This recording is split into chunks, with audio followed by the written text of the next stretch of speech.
മോനെ നീ എന്താടാ പോയിട്ട് വേഗം തിരിച്ചു വന്നേ? അതമ്മേ ഒരു ഫയൽ മറന്നു വെച്ചു.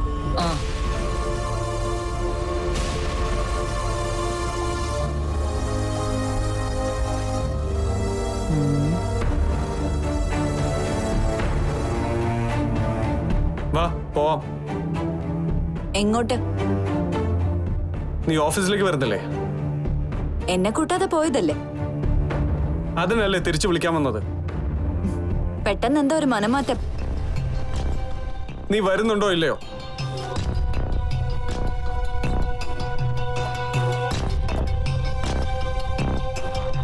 ബാ പോവാ.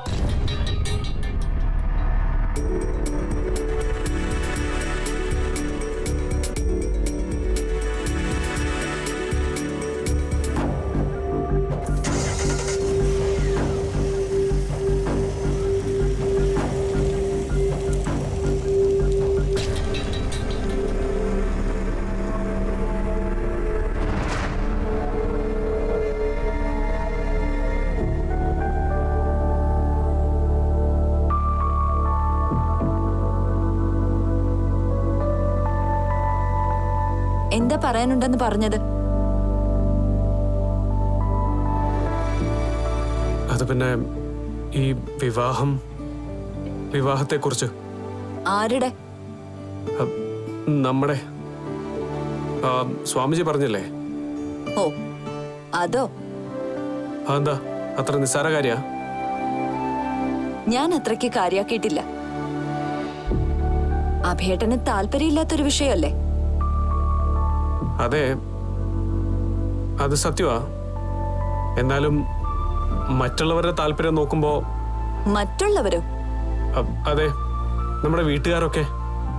താല്പര്യം ഉണ്ടെങ്കിലും അവരാരും ഈ കാര്യത്തിന് നിർബന്ധിക്കില്ല. ചടങ്ങിലോ ആചാരത്തിലോ ഒന്നും വിശ്വാസം ഇല്ലാത്ത ഒരാളാ അഭേട്ടനെന്ന് എല്ലാവർക്കും അറിയാലോ. അറിയാം, എന്നാലും നമ്മളാരും വേദനിപ്പിക്കാൻ പാടില്ലല്ലോ. ഏയ്, ഇതിലിപ്പോ ആര് വേദനിക്കാനാ? ഇല്ലേ?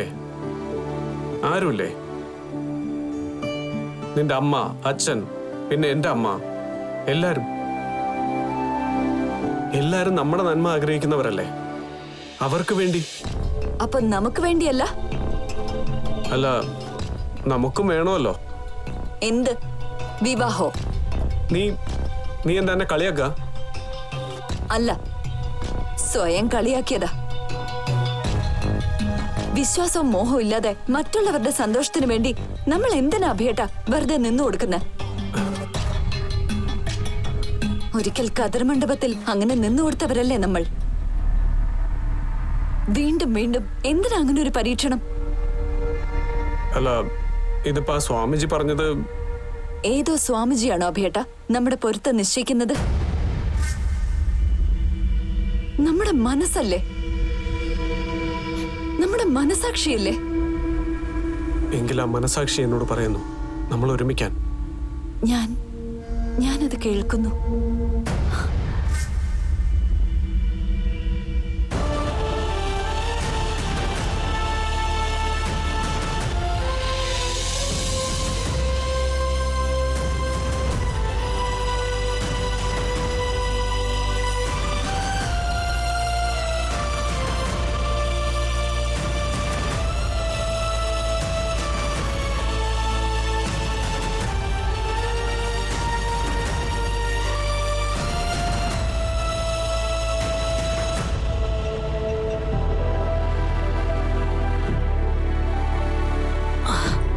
ആഹാ, വലിയ ആലോചനയിലാണല്ലോ.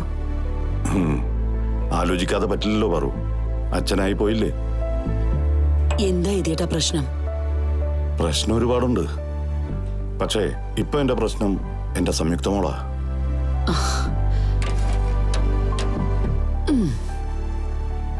എന്താ ഇതേട്ടാ? ഒന്നുമില്ല, ആകെ ഒരു സ്വസ്ഥതക്കുറവ്. കല്യാണത്തിനുള്ള പണം അഭിമോൻ തരാന്ന് പറഞ്ഞില്ലേ? പിന്നെ എന്തിനാ ഇതേട്ടൻ ടെൻഷൻ അടിക്കുന്നത്? പണം കൊണ്ടെല്ലാം ആയോ പാറു? അവൻ തന്ന പണം കൊണ്ട് വിവാഹ ചടങ്ങുകളും സദ്യയും ഗംഭീരമാക്കാം. പക്ഷേ ജീവിതം ജീവിച്ചു തീർക്കാൻ പണം പോരല്ലോ പാറു. പൊരുത്തം പറഞ്ഞ് വിവാഹം കഴിച്ചാലും അവർക്കിടയിൽ പൊരുത്തമുണ്ടാവുമെന്ന് എനിക്കൊരാശങ്ക. പൊന്നിട്ടില്ലെങ്കിലും പൊന്നുപോലല്ലേ പാറു നമ്മൾ നമ്മുടെ മക്കളെ വളർത്തിക്കൊണ്ടുവന്നത്. കുടിലാണെങ്കിലും കൊട്ടാരാണെങ്കിലും അവര് മനസമാധാനത്തോടെ കഴിയുന്നുണ്ടോന്ന് അറിയാനുള്ള ഉത്തരവാദിത്വം നമുക്കില്ലേ? ചോദിക്കണം. പറയേണ്ടവർ മറുപടി പറയുക തന്നെ വേണം. അതറിയാതെ മനസ്സറിഞ്ഞൊന്ന് ഉറങ്ങാൻ പോലും പറ്റുമെന്ന് തോന്നുന്നില്ല പാറു.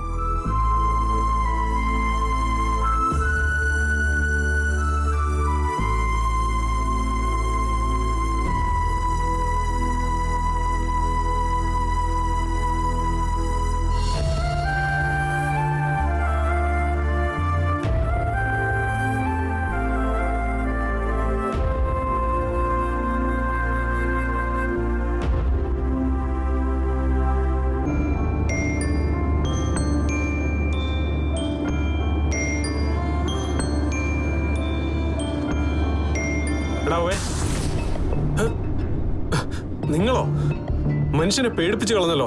പേടിക്കണം. മനസാക്ഷിയെ പേടിക്കാതെ ആർക്കെങ്കിലും ജീവിക്കാൻ പറ്റൂടാ? നീ പോകുന്നതേ വലിയ അപകടത്തിലേക്കാ. ഈ ഡ്രൈവിലല്ല, ജീവിതത്തിലെ ഡ്രൈവിൽ. ഇനിയെങ്കിലും സംയുക്തയുടെ മനസ്സ് തുറന്നില്ലെങ്കിൽ കാര്യങ്ങൾ കൈവിട്ടു പോവും. എനിക്കറിയാം. എന്നിട്ടാണോ ഒന്നും അറിയാത്ത പോലെ ഈ കുട്ടികളെയും കൊണ്ട് നടക്കുന്നത്? കുട്ടികളെയൊന്നുമല്ല, ചുമ്മാ ഒരു കൗതുകം. ഫലത്തിൽ രണ്ടും ഒന്ന് തന്നെയാ. നിന്റെ ഈ ആർക്കും പിടികൊടുക്കാത്ത സ്വഭാവം ഉണ്ടല്ലോ. സംയുക്തയ്ക്ക് അത് എത്രമാത്രം വേദന ഉണ്ടാക്കണ്ടെന്നറിയോ? ഈ വേദനയൊക്കെ ഉടനെ മാറുമല്ലോ. മാറിയാ കൊള്ളാം, ഞാൻ മാറ്റും. വേദനകൾക്കൊടുവിൽ അവൾക്ക് വേണ്ടി ഞാൻ കരുതി വെച്ചിരിക്കുന്ന സ്നേഹത്തിന്റെ സ്വർഗം തുറക്കും. പിന്നെ എന്തിനാണ് താമസം? സ്വർഗത്തിന്റെ താക്കോല് കളഞ്ഞു പോയോ? ഇല്ല, ദാ അതിവിടെ ഭദ്ര. എന്നാ പിന്നെ വേഗം എന്താന്ന് വെച്ചാ ചെയ്യേ. അല്ലെങ്കിലേ ഇയാൾ സ്വർഗം തുറന്നു വരുമ്പോഴേക്കും അവിടെ കുടിയേറി പാർക്കാൻ കൂട്ടുകാരി ഉണ്ടാവില്ല. വരട്ടെ, ഞാൻ എല്ലാം ശരിയാക്കാം. ഇനി എന്നാ ഭൂലോകം മുഴുവൻ കടലെടുത്തിട്ടോ.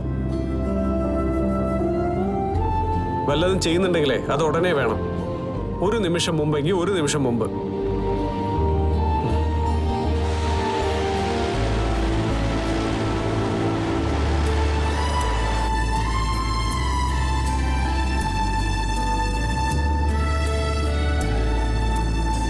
എടാ, ആ നിൽക്കുന്നത് നിന്റെ അമ്മായിപ്പനല്ലേ? അയാളെന്താ ഇവിടെ? അതേലോ, അച്ഛനെന്താ ഇവിടെ? എന്നോടാ ചോദിക്കുന്നത്? വണ്ടി നിർത്തി ഇറങ്ങി ചെന്ന് ചോദിക്കടാ.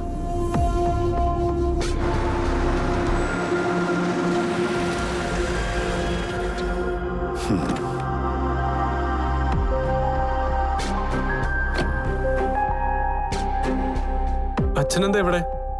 ഞാൻ മോനെ കാത്തു നിന്നതാ. എന്താ അച്ഛാ? വരൂ.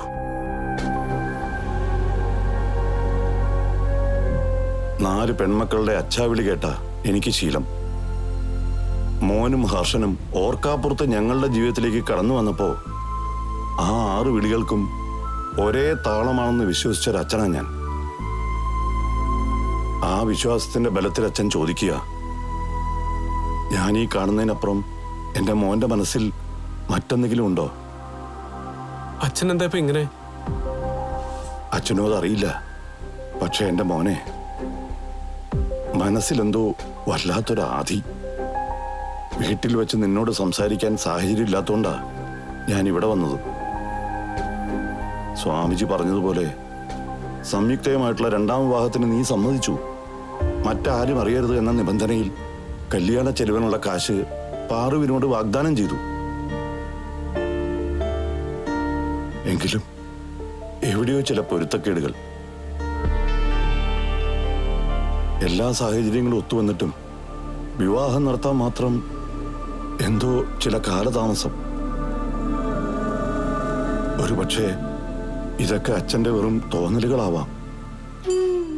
അങ്ങനെ ആകട്ടെ എന്നാ എന്റെ പ്രാർത്ഥന. എന്നാലും മോനെ, പ്രായമായ പെൺകുട്ടികളുള്ള ഒരച്ഛന്റെ ആദികൾ അയാൾക്ക് മാത്രമേ അറിയൂ. കെട്ടിച്ച് മറ്റൊരാൾക്ക് കൈപിടിച്ചു കൊടുക്കുന്നതുവരെ കല്യാണം എങ്ങനെ നടത്തുമെന്ന് ഉള്ളിലും, കെട്ടിച്ചു കൊടുത്താലോ അവരുടെ ജീവിതം എങ്ങനെ നടക്കുമെന്ന ആകുലത. പെൺമക്കളുള്ള ഒരച്ഛനും ഇന്നോളം മരണം വരെ സ്വസ്ഥമായിട്ട് ഉറങ്ങിയിട്ടുണ്ടാവില്ല മോനെ.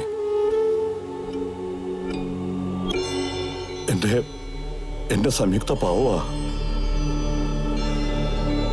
ഒരിത്തിരി വായാടിത്തം ഉണ്ടെന്നേ ഉള്ളൂ. മനസ്സിൽ നിറയെ സ്നേഹമാ. ഒരു നോട്ടം കൊണ്ട് പോലും നീ അവളെ നോവിക്കല്ലടാ മോനെ. അച്ഛൻ എന്തോ തെറ്റിദ്ധരിച്ചിരിക്കാ. സംയുക്ത എനിക്ക് ഇഷ്ടമല്ലെങ്കിൽ ഞാൻ എന്തിനീ വിവാഹത്തിന് മുൻകൈ എടുക്കുന്നു?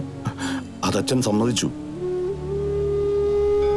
ലോകത്ത് മറ്റേത് മരുമക്കളെക്കാളും ഭാര്യ വീട്ടുകാരോട് നീതി പുലർത്തുന്നവനാ അഭിമന്യുവെന്ന് അഭിമാനത്തോടെ ഞാൻ പറയും. പക്ഷെ മോനെ, നീ ചെയ്ത നന്മകളൊന്നും ഭാര്യ അറിയരുതെന്ന് ശടിക്കുന്നത് എന്തിനാണെന്ന് എനിക്ക് മനസ്സിലാവുന്നില്ല. അന്ന് ഞങ്ങളുടെ വീട് ജപ്തിയായപ്പോ, എല്ലാം കൈവിട്ട് ഞങ്ങൾ തെരുവിലിറങ്ങിയപ്പോ ദൈവദൂതനെ പോലെ നീ വന്നു. പണമടച്ച് കിടപ്പാടം തിരിച്ചു വാങ്ങിച്ചു തന്നു. അന്നും നീ ഞങ്ങളോട് പറഞ്ഞു സംയുക്ത ഒന്നും അറിയരുതെന്ന്. അന്നതൊരു ഭർത്താവിന്റെ മനസ്സിന്റെ വലിപ്പമായും ഭാര്യയോടുള്ള സ്നേഹത്തിന്റെ കൗതുകമായും ഞങ്ങൾ കരുതി. പക്ഷെ പിന്നീട് ഇളയ കുട്ടികളുടെ ഫീസ് അടച്ച് സഹായിച്ചപ്പോഴും, ഇതേ ഇപ്പോ കല്യാണത്തിന്റെ മുഴുവൻ ചെലവും വഹിക്കാന്ന് പറഞ്ഞപ്പോഴും അതേ പല്ലവി നീ ആവർത്തിക്കുന്നു. അതിന്റെ അർത്ഥം ഞങ്ങൾക്ക് മനസ്സിലാവാതെ പോവുക. നീ ഈ കാണിക്കുന്ന സ്നേഹം ഔദാര്യമാണോ അതോ വെറും ദാനമാണോ എന്ന് ഞാൻ ഭയക്കുന്നു. കുറ്റപ്പെടുത്താൻ പറ്റുമോ മോനെ? സപ്തതിക്കും സംയുക്തയ്ക്കും താഴെ 2 പെൺകുട്ടികൾ കൂടിയുണ്ട് എനിക്ക്. നെഞ്ചിന് തീയ. ചിരിക്കുമ്പോഴും മനസ്സിൽ കണ്ണീരിന്റെ മണമാ. കൈയൊഴിയല്ലേ മോനെ?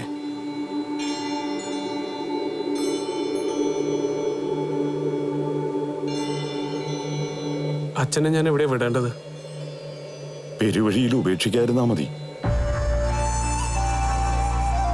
എങ്ങും വിടണ്ട, ഞാൻ പൊക്കോളാം.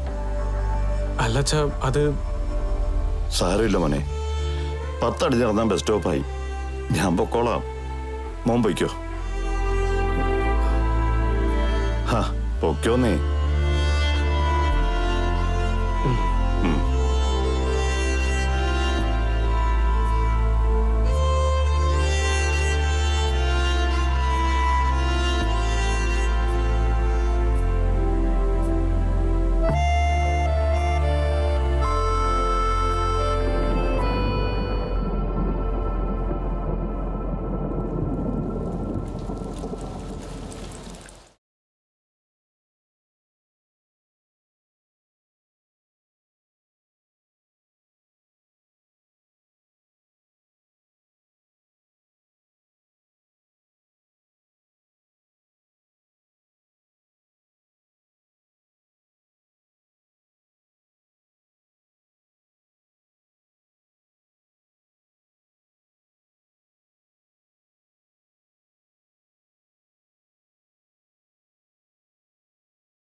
അബി,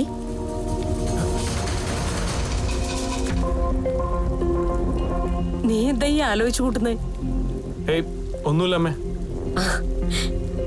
നിന്റെ മനസ്സിൽ എന്താണെന്ന് എനിക്കറിയാം. കല്യാണത്തിന് സമ്മതമാണെന്ന് നീ പറഞ്ഞെങ്കിലും കാര്യത്തോടടുക്കുമ്പോ ടെൻഷനല്ലേ? നന്നായിട്ട് ഒന്നുകൂടി ആലോചിച്ചിട്ട് ഒരു തീരുമാനം എടുത്താൽ മതിയെന്നാ അമ്മ ഇപ്പോഴും പറയുന്നത്. ചേരേണ്ടതേ ചേരാവൂ. സത്യം പറഞ്ഞ അമ്മയ്ക്ക് ഒരു മനസമാധാനവും ഇല്ല. നിന്റെ കാര്യം ഓർത്ത് ഉറക്കമില്ലാതായിട്ട് എത്ര കാലമായെന്നറിയോ? രക്ഷപ്പെടാൻ ദൈവമായിട്ട് നിനക്ക് കൊണ്ടുതന്ന അവസരമായിരുന്നു ഇത്. ഈ കല്യാണത്തോടെ ആ ചാൻസ് നിനക്ക് നഷ്ടപ്പെടും. അമ്മേ അത് അമ്മ പറയാനുള്ളത് പറഞ്ഞു. ഇനി എല്ലാം നിന്റെ ഇഷ്ടം.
കളപ്പുരക്കൽ അല്ലേ?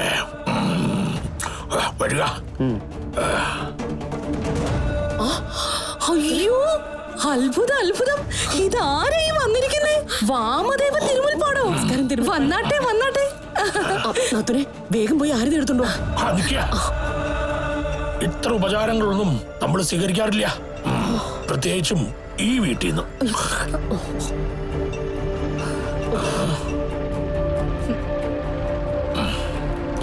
കണ്ടില്ലേ, തല പോയ തെങ്ങ്.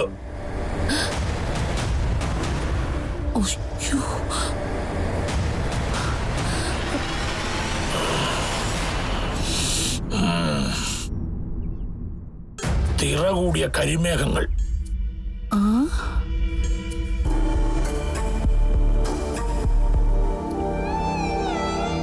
അതും അഗ്നികോണിലേക്ക് ദർശനം. അശുഭം, അശുഭം തന്നെ. ഈ വീട്ടിൽ നിന്ന് നാം ജലപാനം പോലും ചെയ്യില്ല. തിരുമുൽപ്പാടെ ഇന്ദ്രൻ, അഗ്നി, യമൻ, നിര്യാതി, വരുണൻ, വായു, കുബേരൻ, ഈശ്വരൻ, അഷ്ടദിക്പാലകരെ, അനിഷ്ടങ്ങളില്ലാതെ അടിയനെ കാക്കണേ. ദേവി കാത്തോളണേ, ശക്തി തരണേ ദേവി. വരിക.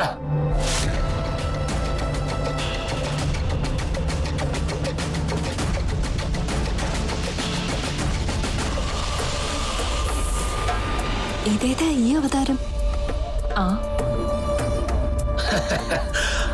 അവതാരം കൽക്കി തന്നെ.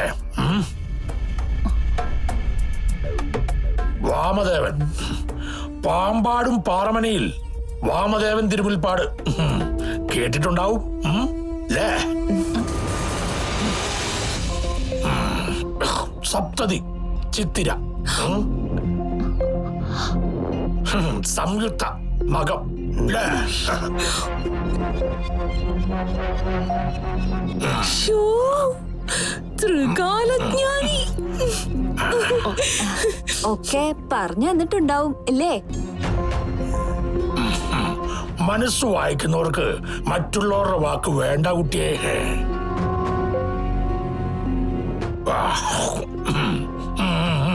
മണ്ട പോയ തെങ്ങും ചിറ കൂടിയ കരിമേഘങ്ങളും പോലെ ഈ രണ്ട് പെൺജന്മങ്ങൾ. ആരൂഢ അടഞ്ഞിരിക്കണു. ദൈവാധീനം തെക്കൻ കാറ്റിലും മറഞ്ഞിരിക്കണു. പ്രതിവിധിയില്ലേ തിരുമേനി? ആ വരിക, നോക്കാം. അതെ, വഴി മാറുക അങ്ങോട്ട്.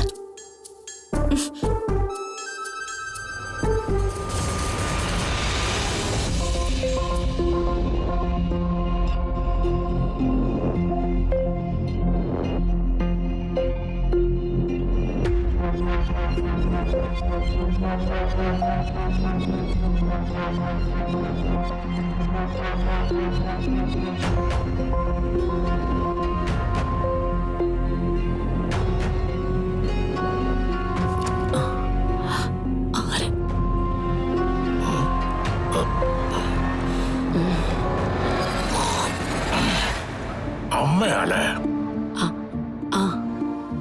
അതെ. പേരുകൊണ്ട് പരമശിവ ഭഗ്നി, രൂപം കൊണ്ട് ലങ്കേശ ഭഗ്നി,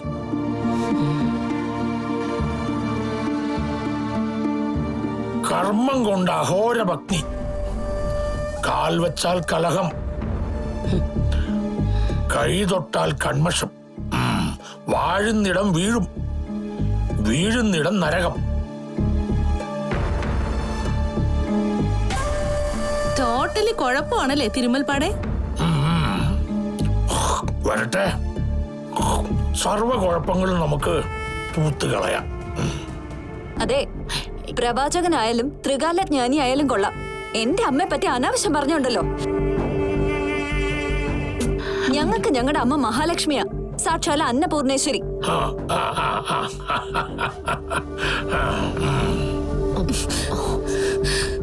ഈശ്വര, പാമ്പാടും പാറ തിരുമുൽപ്പാടിനോട് ആ കളി. മിണ്ടോണ്ടിരിക്കും, ശപിച്ച് ഭസ്മമാക്കി കളയും. സാരമില്ല, എന്റെ പെറ്റമ്മയെ അപമാനിക്കുന്നത് കേട്ടു നിൽക്കാൻ എനിക്ക് പറ്റില്ല. അതേത് കൊടി കെട്ടിയ തിരുമുൽപ്പാടാണെങ്കിലും.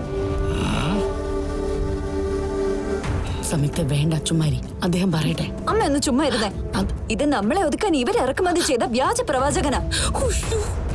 ഈശ്വര ചോദിച്ചു, ഇവളിപ്പൊ ഭസ്മാവും. ആയിക്കോട്ടെ, ഞാൻ സഹിച്ചുന്നേ. അവിശ്വാസിയല്ലേ? അല്ല, യഥാർത്ഥ വിശ്വാസി. തിരുമുൽപ്പാടെ, ഇവിടെ ഓർക്കാപ്പുറത്തൊരു വിവാഹം നടക്കാൻ പോവാ. അതിനെക്കുറിച്ച് ഒന്ന് ഗണിച്ചറിഞ്ഞാൽ കൊള്ളായിരുന്നു.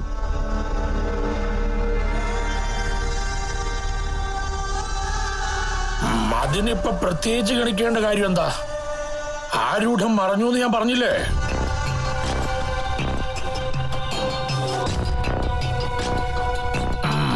ഫലം അശുഭം.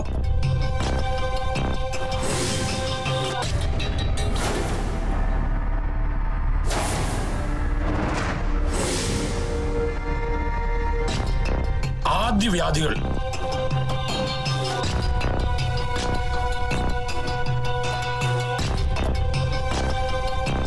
അപമൃത്യു,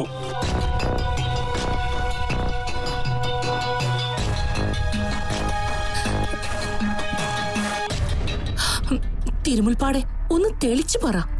ചെയ്ത ദോഷം, ഈ കണ്ട സ്വത്തും മുതലൊക്കെ അപഹരിക്കാൻ വേണ്ടി ആരോ കഠോര പൂജ നടത്തി കൂടോത്രം കുഴിച്ചിട്ടിരിക്കുക.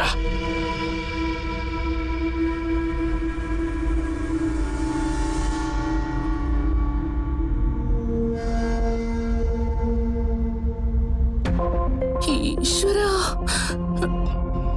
അത് ഈ മണ്ണിൽ കിടക്കുന്നിടത്തോളം കാലം ആർക്കും സ്വസ്ഥത കിട്ടില്ല.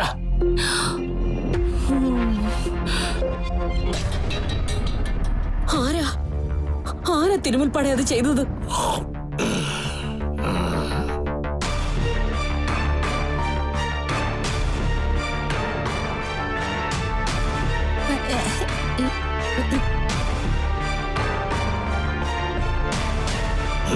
പറയാം.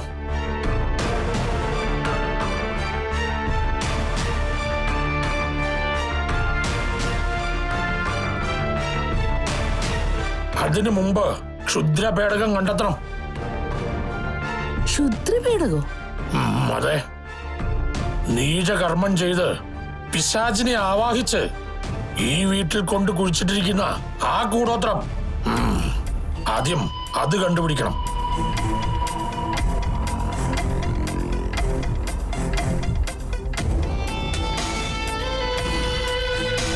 ഓം ഹ്രീം ഹും ചപട ചപട ഓം പ്രജട പ്രജട ഹും ഹ്രീം കാളി പ്രജട കാളി സ്വാഹ സ്വാഹ സ്വാഹ സ്വാഹ ഭഗവതി സ്വാഹ സ്വാഹ ഓം ഹ്രീം ഭഗവതി ചപട ചപട ഓം പ്രജട പ്രജട ഓം കാളി ഓം ചീം ഹ്രീം ഓം ഹ്രീം ചപട ചപട പ്രജട പ്രജട ഓം ഹ്രീം കാളി ഓം ഹ്രീം കാളി ഓം ഹ്രീം കാളി ചപട ചപട പ്രജട പ്രജട ചപട ചപട പ്രജട പ്രജട ഓം ഹ്രീം കാളി കാളി കാളി കാളി കാളി മൃത്യുപദ സ്വാഹ ചപട ചപട മൃത്യുകദാച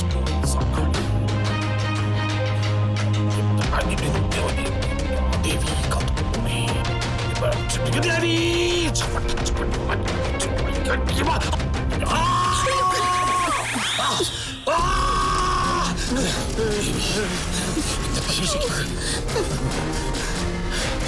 എന്നെ പരീക്ഷിക്കരുത്. ഇങ്ങോട്ട് തരിക അമ്മേ, മഹാമായി ദേവി. ഈശ്വര, ഇന്ന് ആരുടെയൊക്കെ തല പൊട്ടിത്തെറിക്കുമെന്ന് ആർക്കറിയാം?